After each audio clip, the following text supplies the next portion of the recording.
Hi, everyone. Thanks so much for joining us for How She Does It. On this show, we talk about all things women, money, and power. I'm Karen Feinerman.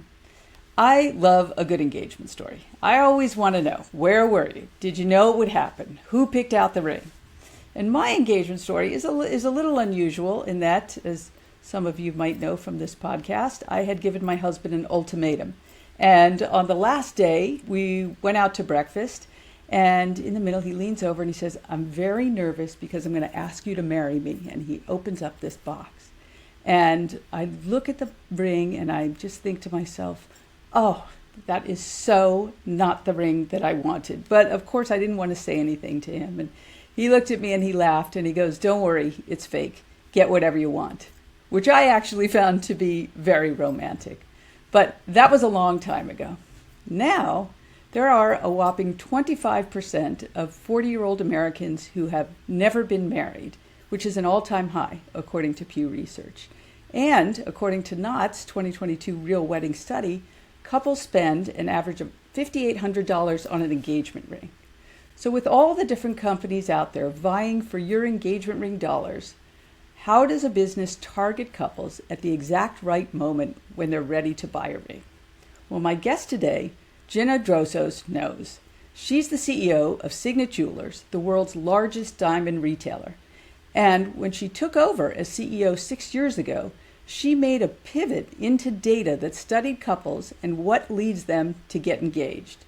She's been credited with pulling America's largest jeweler out of a long slump. Gina has more than 30 years of executive leadership experience in the consumer goods, beauty, and healthcare industries, and has been recognized as one of Fortune 50's most powerful women in business, among other awards. Gina, thank you so much for joining us. It's great to be here, Karen. Thank you for having me. Of course. All right. Well, I'm really excited to speak with you. Let's just start with the beginning of your incredible career. I know you did your undergraduate at the University of Georgia and an MBA from Wharton. And actually, as I was researching this, I found two interesting things we have in common. We overlapped at Wharton at exactly the same time. You, I think, were probably in Vance Hall while I was in Steinberg Dietrich. Probably. And we have the same birthday. So, okay. How about that? So back to your MBA. When you started there, were you planning on becoming a CEO one day? You know, one of the things I loved in college was the opportunity that a big university gives you for leadership. And I was able to take advantage of that. I was a leader in a number of campus organizations, and it taught me that I really enjoy working with a group of people to set a vision, to put plans in place, and to affect change. And so I thought that when I went to grad school, I would be able to learn different disciplines. I was a finance major undergrad. I was interested in learning more about management, about marketing, and so I was able to, I think, round out a bit my knowledge. And then when I left Wharton, I went to P&G. I worked in the brand management area originally. I always laugh and say I started at the floor of the company because I was working on floor cleaners.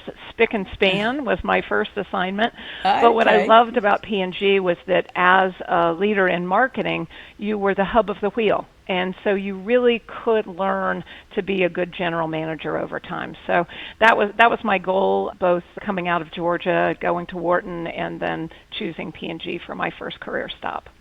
So P&G, there must be something in the water there, because I think I read something like 10% of Fortune 500 CEOs have been employees of P&G.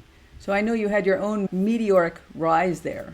Tell us about that, ultimately ending with you at just about the top. Well, P&G was a very good fit for me. It's a purpose-based company, very principled in decision-making. I can say that in my 25 years there, I always felt very comfortable that my integrity was whole as I was making business decisions. It's also a company that values innovation and creativity, which I believe is something I was able to bring. I have a deep passion for understanding consumer needs, for mapping a category, for understanding what consumers want that they can't get today and how we might be able to bring that to them with research and development. So I think it was a great fit for me from the beginning. I also learned to be a very data-based leader. Data is a great equalizer. It allows people who are young in their careers to have just as much impact on an organization as someone who maybe has more stripes. And in an organization that doesn't use data, judgment often rules. In an organization that does, you're able to make a great impact early in your career, and I enjoyed doing that at P&G. So I understand one of your very big successes there was Olay, and you were sort of tasked with, okay, do something with this.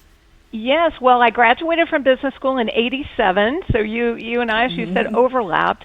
That was the year that P&G bought Richardson Vicks. And Richardson Vicks had some great brands. Pantene was one that I ultimately worked on, which we grew from the bottle that you could buy in department stores with a little gold cap. We grew it to be the number one shampoo brand in the world.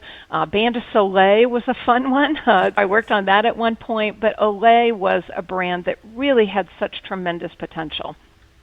It was a little old-fashioned, though. It was, a little under $200 million in sales, really just your grandmother's pink beauty fluid. If I took the cap off of one today and we all smelled it, you would think probably of your grandmother.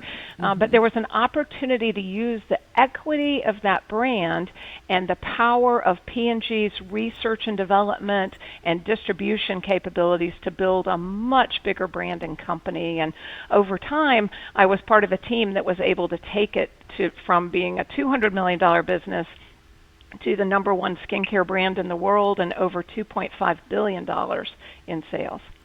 Okay, so that's pretty extraordinary.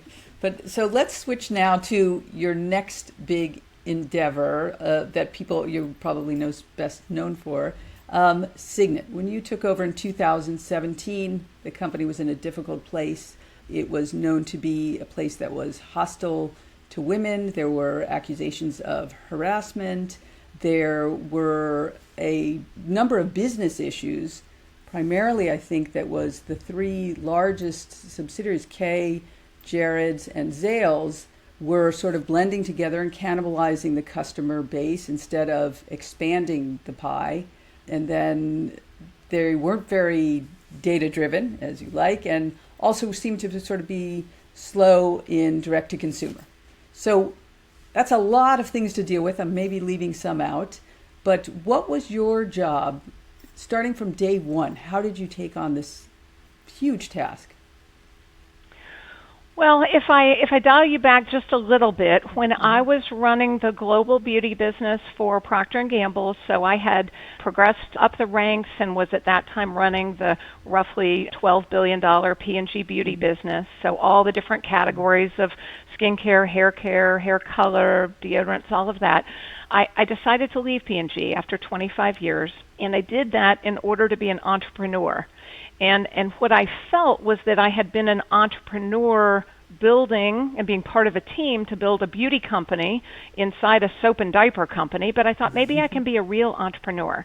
And so I went out and I ran a startup company for 4 years, which was a great experience. I mean, from going from a resource-rich environment to one where I had to worry about making payroll, every Friday was a different experience. And all that time I had been on the board of Signet, from when I was at P&G through my entrepreneurial experience.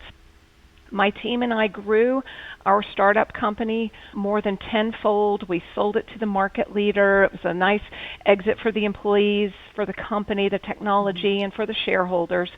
And Signet, as you mentioned, was falling on some tougher times. And so some of my director colleagues said to me, hey, your background looks a lot like what we're looking for to take us and lead us to the next generation. So after consideration, I was selected to come into the CEO job. Mm-hmm. And the first thing that I did was really talk to the people. I went on a listening tour. What I have found over time and what I knew about Signet, because I had been on the board, was that it was a company full of smart, talented people who had great ideas. And I thought if I could wrap my arms around the best of those ideas and really empower people to begin bringing those to life, that would be a great starting point. Mm-hmm. And so the listening tour you went, I mean, it's a huge company, so there's thousands of locations. And how much Yes. time did you spend doing that?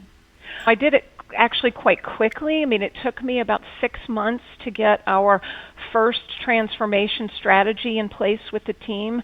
We called it Path to Brilliance. But that strategy came from listening to people across the organization. I was in stores all over the United States, which is our biggest market.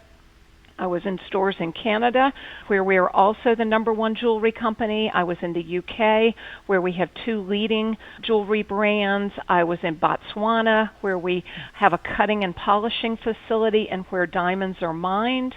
I went to Tel Aviv, where our newest acquisition, a startup company that was digitally native, James Allen, was located. And I really took time with leaders from every part of the business, down in the distribution center, people who worked in our diamond rooms, sorting, grading diamonds, merchants who were choosing jewelry for our different banners. I spent a lot of time with different people in our organization, and as I formed ideas, I shared those ideas quite broadly, and so I hopefully, still to this day, we have very good communication in our company up and down our teams and cross-functionally. I like to think of myself more as a spider web leader, where I'm connecting people to each other to solve important business problems, as opposed to a hub and spoke where everything has to come to me for a decision to then go back out. And so I started that quite early, and I found that ideas really began to flow, and we wrapped our minds around what we thought it would take to transform this company. And so addressing the part of the 3 brands that you are now have rather distinct, at the time were sort of merging together. How did you go about transforming them?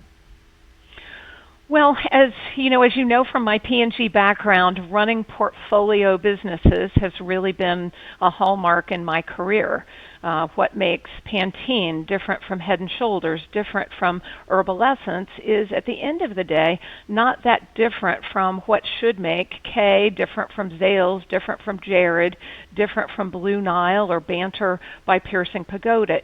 It's understanding consumer needs, understanding the different journeys that customers go on, and then differentiating your brand based on those different factors. So in the world of jewelry, there are 3 primary customer journeys.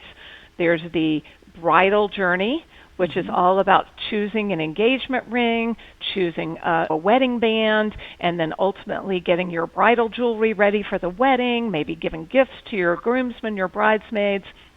That's one journey. That's the one that Signet plays in the most. About half of our sales are in the bridal journey. A second one is gifting.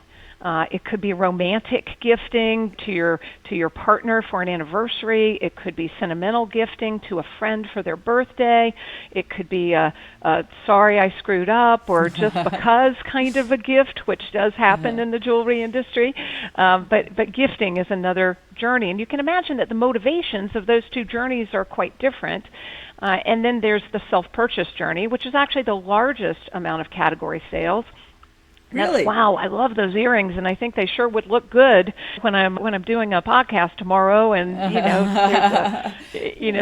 also going to be on air. I think this necklace would really sparkle. I mean, those are self-purchase kind of journeys, and I think what I was able to bring with the team here was a passion for understanding everything we possibly can about our customers, those journeys they go on, the motivations, and then we use those vectors to really differentiate our businesses.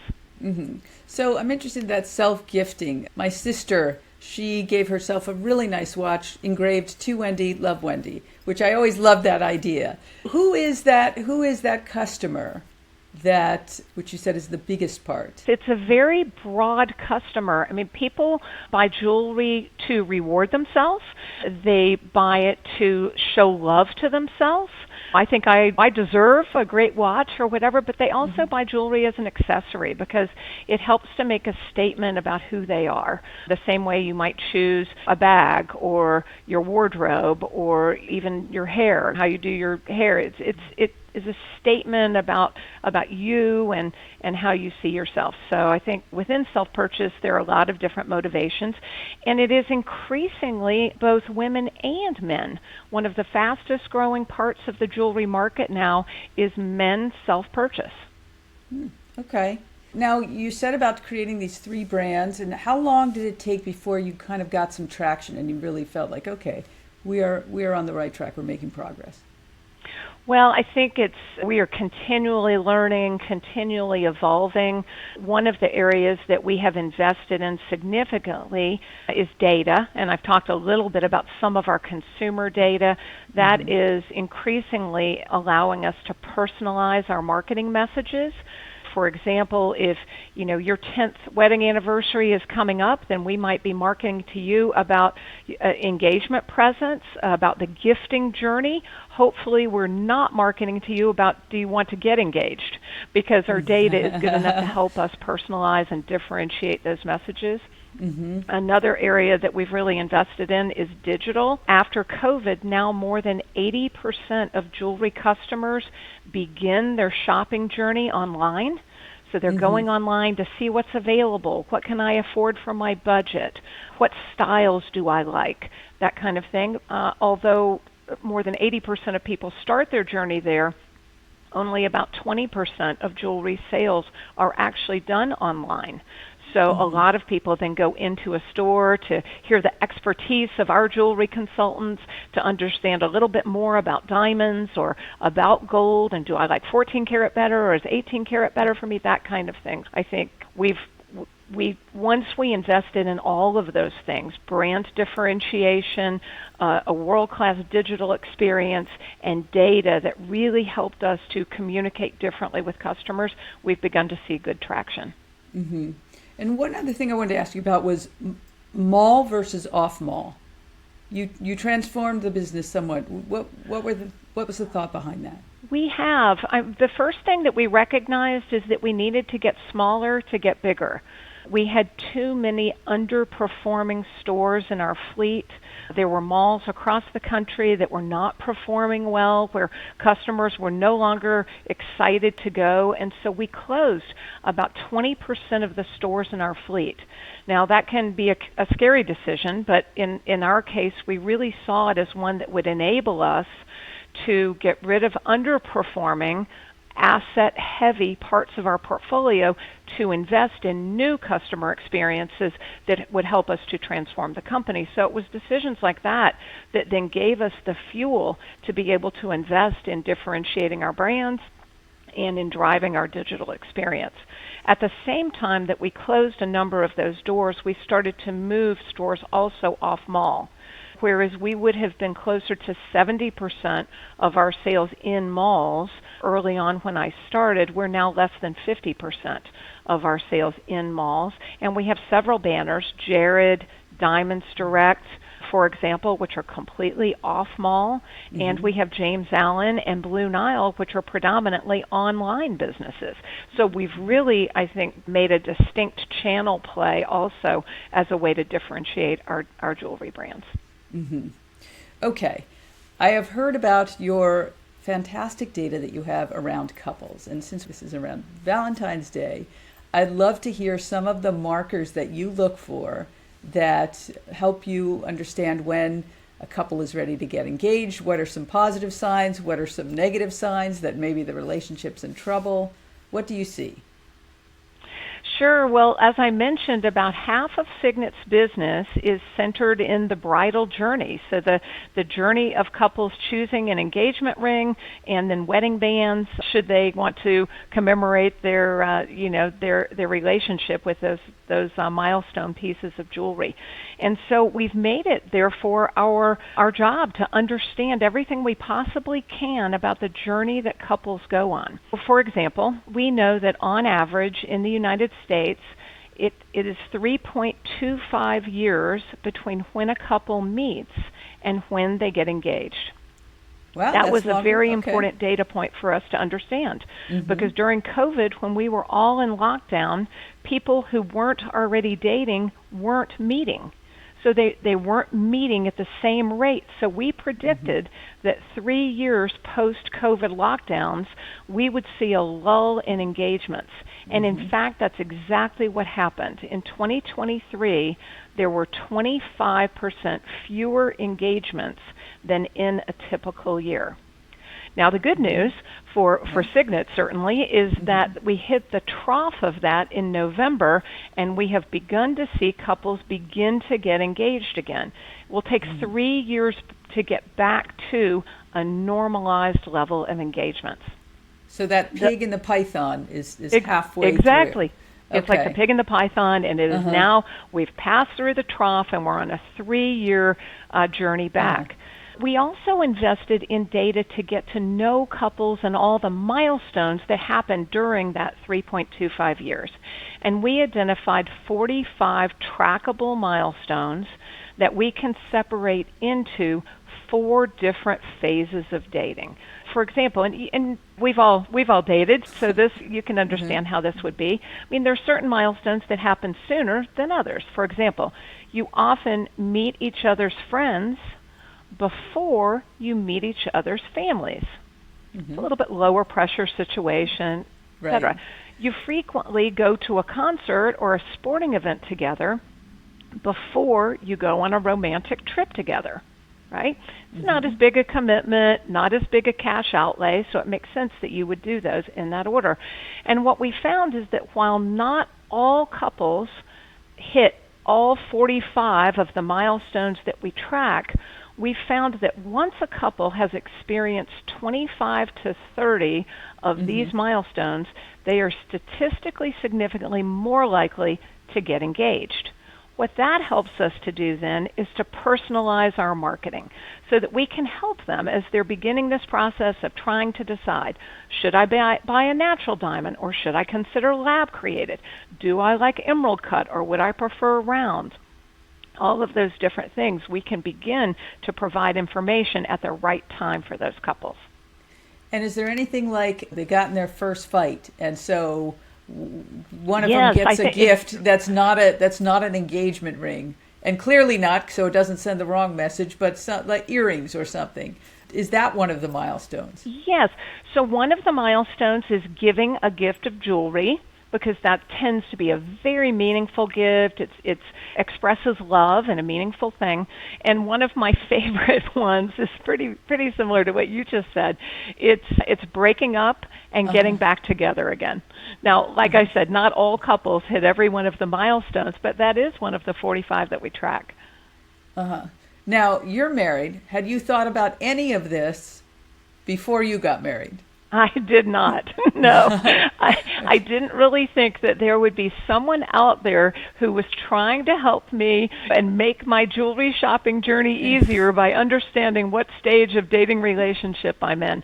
But I'll tell you what, now that I understand it, and now that we understand it as a company, I think we really are able to make people's lives much easier, getting them the right information at the right time. Okay, it's Valentine's Day. That must be a big one for you as well. It is. It's a big holiday. It's one where people start shopping reasonably early. So there are a lot of people who've already bought their Valentine's Day gifts. And then like other holidays, there are plenty of people who are also last-minute shoppers who come in on Valentine's Day looking for that very special gift to go home with. All right. So my niece recently got engaged to her boyfriend. She was the one who proposed. Have you seen a change in the way engagements are done? Yes, absolutely. It's one of the most fascinating parts of my job. I love getting to hear about how love stories are changing. It is a much more common practice now than it was when I was first getting engaged, or certainly for my parents, for women to propose to men. It's also quite common for one partner in the couple to propose to the other, and then for the other couple to propose back, so that both have proposed to each other, which I think is super interesting. And then one of the things that a lot of people ask me that is a misnomer is they say, I don't think this generation is as interested in getting engaged as previous generations. And actually, that's not at all true. Gen Z is more interested in getting engaged than millennials, so we're seeing an increase. What they are doing, though, is often getting engaged later when they're a bit more financially secure, and almost 20% of Gen Z feels comfortable with engagement as a permanent state. So in other words, they want to get engaged, they want that commitment, they want to express their love to someone else and make that a declaration, but they don't necessarily feel like they need a legal document or that they need to get married in order to cement that. So it's not about the wedding or an expense of a wedding. It's more about... Well, it can be. I think still predominantly most couples both get engaged and get married, and most often couples celebrate their wedding with some kind of a gathering of their friends. During COVID, we saw a lot of that happening with very small groups in a backyard. We saw the number of engagements stay normalized during COVID. As I mentioned, it's last year where we saw the COVID impact of engagements, but it stayed normalized during COVID. What we saw go down during COVID were weddings. And then the year post-COVID was the highest number of weddings in 40 years. Wow. So there are societal things that impact how people think about both engagement and weddings. You've done a remarkable job. You've turned around this company. I did happen to look at the pandemic low stock price, just did researching you. It was about $5.50, give or take. The stock now is somewhere near 100 or so. I don't know where it is right now. So that's really an extraordinary ride, and congratulations to you for really pulling off the original sort of reinvention and then also surviving the pandemic. But let me ask you sort of a broader question about your career, which has obviously been really, really successful. Are there any mistakes that you've made where either it was operationally or it was with your own career, anything like that, that women could learn something from? Absolutely. First, thank you so much for acknowledging our transformation at Signet. I won't take credit for it. It's really a team effort that I've been proud to lead. I feel great about the stock price because I think that's good for our investors, but it's also good for our employees who are investors, and if they can send their kids to college now or whatever, then that gives me a lot of gratitude. Let me just add one thing, though, to that, which is you've empowered many women, but men as well, to sort of have their own little mini business. Absolutely right. So one of the things we launched in the last year are digital storefronts. So our jewelry consultants, and we have more than 20,000 of them across our 2,800 stores, they can now, with the help of our digital team and our marketers, they can create their own digital storefront. And I loved it when a couple of weeks ago I got a message from one of our team members who said, "Thank you so much for these digital storefronts. I just sold an expensive timepiece while I was on vacation." And so it has been very empowering for our team members to be able to leverage their expertise in helping people think about jewelry, how to wear jewelry, what piercings they might want to get, all of those kinds of things in their own unique way, and really create a persona and a business around that. So I do feel great about that for our employees. But back to the question you asked me, making mistakes. I have made so many. It is hard to count, and it is one of the things that I tell my team all the time is that I think you can learn more from failures sometimes than you do from successes. I think maybe... Totally believe that. Yeah, and it's true. And the reason that you do is because we beat ourselves up about the things that we do wrong, and so it sticks with you.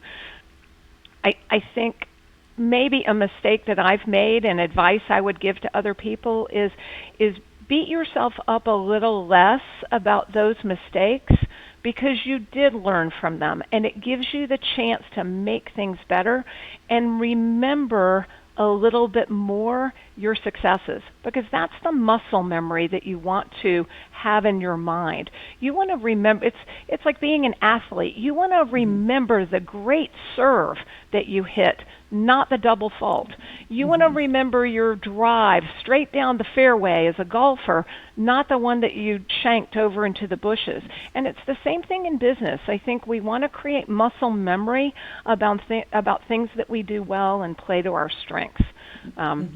One of my strengths, I hope, is similar to how I started at Signet, which is listening. It's really being able to pull ideas from different parts of an organization and to make connections, to find a theme that really seems like it will make a difference and then lead us forward on that theme. Our digital journey has been one of supply chain, such that we now use algorithms to pull inventory from the place in our store fleet where it's been sitting the longest. That's helped us create a cash flow that has allowed us to invest more capital in the business to make our e-com sites better. So I can make a connection of things like that when I listen to a supply chain leader, I listen to a store manager, I listen to my inventory team, and I think about how can I bring all these things together. So I think that if that's one of my superpowers, then I would say to everyone, find your superpower and lean into it. That's the best way that you can be a leader. And then surround yourself with people who have superpowers that you don't. We all have blind spots. That's a definition, and we cannot see our own blind spots. I can't see what's going on behind me, but you're facing me, and so you can. And if we work together, we will be much more agile, much more innovative.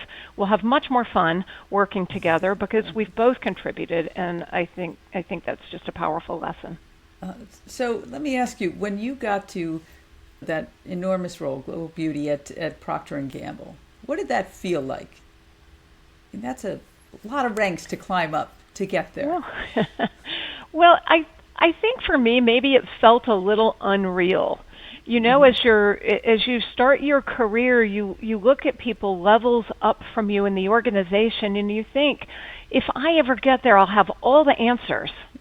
And then you get there and you think to yourself, wow, I need to go talk to people down in my organization because they have all the answers. And so I think what you realize is that the power of an organization is how well you communicate from the bottom to the top across the organization, how well you share information, how well you work as a team, how much you respect each other's strengths and opportunities, and how you come together with a common mission. Not one person ever has all the answers. The answers are distributed, and innovation is distributed. And when we can bring that together to achieve a common goal or a common mission, that's when magic really happens. So you are an answer collector and curator. I think that's right, and more so. I mean, when you're young in your career, you're a doer, right? I mean, you're learning your craft, or you are acting in that way. But I think in my case, as I've progressed up to different levels of leadership, I still believe that it's the people on the front lines who know how our business happens. Just 2 days ago, I was out in stores talking with store team members. I was not at the nicest mall in the city on purpose because I wanted to see the challenges that team members have when traffic is slower. I mean, how are they attracting people? How should the assortment be different? Because we're across the country. So I think making sure that you're learning from people who are in touch with your business every single day is critically important, more so now than ever before in my career. So when you go to a store like that, do they know it's you? Or are you like undercover boss? Or what is that interaction like? I can never be undercover boss because I'm a big communicator. And so I do videos for my organization all the time. I do videos every quarter to recognize what we call MVPs. And that's a double entendre. It's most valuable player, but it's also minimally viable product. It's the idea of things don't have to be perfect to experiment, and that we should be a company that's always innovating. So I find people across the company and across the country, across the world of Signet who are doing innovative things, and I recognize them every quarter, and I do a video about them. I do kickoff videos. We're on a retail fiscal year, so the end of our year is this weekend. Yesterday? Oh, okay, this weekend. And then we're kicking off our new fiscal year, and so I was just filming last week a video for my whole organization about our priorities in the year ahead, and about what I need them to help focus on with me to bring us all together. So no, I get to the front of a store, and usually even if they don't know I'm coming, they look up and they say, "Oh, Gina, we know you." So that must be very motivating for them. I mean, you care enough to go to their store or wherever you are. Well, it's a two-way street. I get energy from being out in our stores. We're a retail company, and our business happens 80% of it is happening right in the stores. And I get ideas. I see what's not working. My promise to them is if they spend 20 minutes with me telling me about their business, then I will write down their issues. I'll take pictures of the TV screen that isn't working in the corner, or I'll take pictures of the display of watches where they wish they had more, and then I'll come back to the home office and I'll work on it for them. So I think we have a nice give and take when I'm in a store, because I can help, and they can help me understand, and I can hopefully help them get what they need to be successful. You are in a unique spot, a woman of a very big company, and I know you have a son and a daughter. Do you have different messages for each of them? I think my messages for them are largely the same. I am very proud that they both have chosen careers that help them to do something meaningful in the world. That's how I've always thought about my career. It might seem like running a beauty company, running a pharmacogenomics company in the mental health space, so connecting patients with the right medicine for them, which was my startup company, or running a jewelry company. Those might seem quite different, but for me, the red thread is that these are all categories that build confidence in people, that make their lives better, that, when you can express your deepest emotions to someone you care so much about, that's a special thing. And when we can be part of that with beautiful jewelry that every time your loved one looks at it, they remember the emotion with which you gave it to them, that's a very special thing. So I'm proud my son is an Episcopal priest, and so he's doing a lot of good in his community, and my daughter is a strategist with Gates Foundation, so she is looking around the world at things that she can make better, and that's what I try to do. I try to do that from a company mission standpoint, but I also try to do that in the lives of all of our employees every day. So my advice to them is to lean into that. I mean, we're here to make a difference for each other. We're here to hopefully leave this world a bit better than the one we found, and so continue to lean into that as your number one mission. And then probably particularly to my daughter, I share a specific piece of advice, which is one that I love that Mamie Earl Sells has said, which is, as women, we need to lift as we climb. It's not enough to be successful yourself. It's important that you create a pathway for success for people who come behind you, particularly women to women.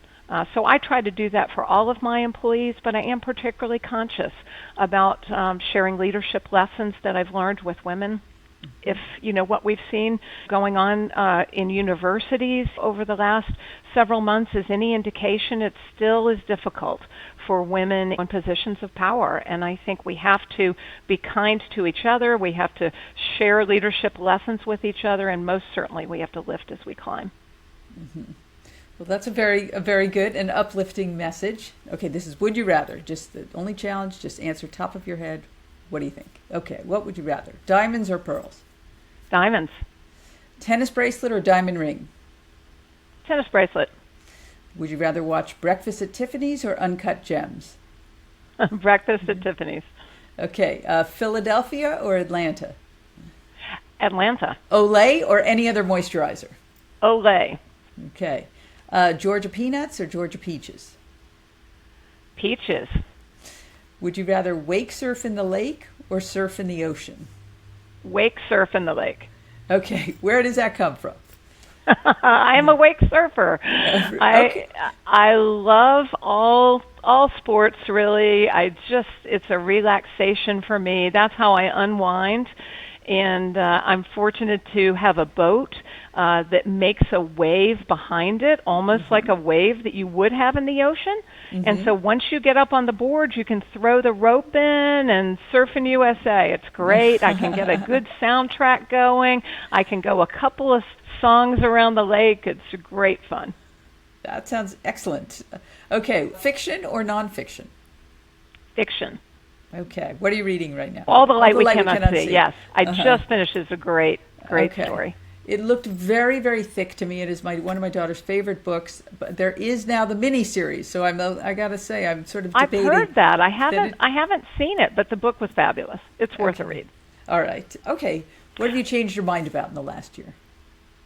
Acceleration more than color of the car. Okay, that sounds very oddly specific. It is. I've decided that it's fun to drive a car that goes 0 to 60 reasonably quickly, and I think it's actually safer too, especially in a big city like Dallas where you've got a lot of traffic. So. Right, you could just get out of trouble quickly. Okay, exactly. All right. Okay. Last one. What is the best investment you've ever made and the worst investment? And any definition of investment is fine. Doesn't need to be a stock or anything. Well, the best investment is in good people. It's in talent. And the worst investment that I've made was not buying Zoom pre-pandemic. I made the decision not to buy it. It was the worst investment decision I ever made. All right. Well, one could do a lot worse than that. Gina, thank you so much for spending the time with me. I really appreciate it. I know you're busy. You got a lot of jewelry to attend to, so thank you so much. It's been my pleasure. Happy Valentine's Day. Thank you. Same to you.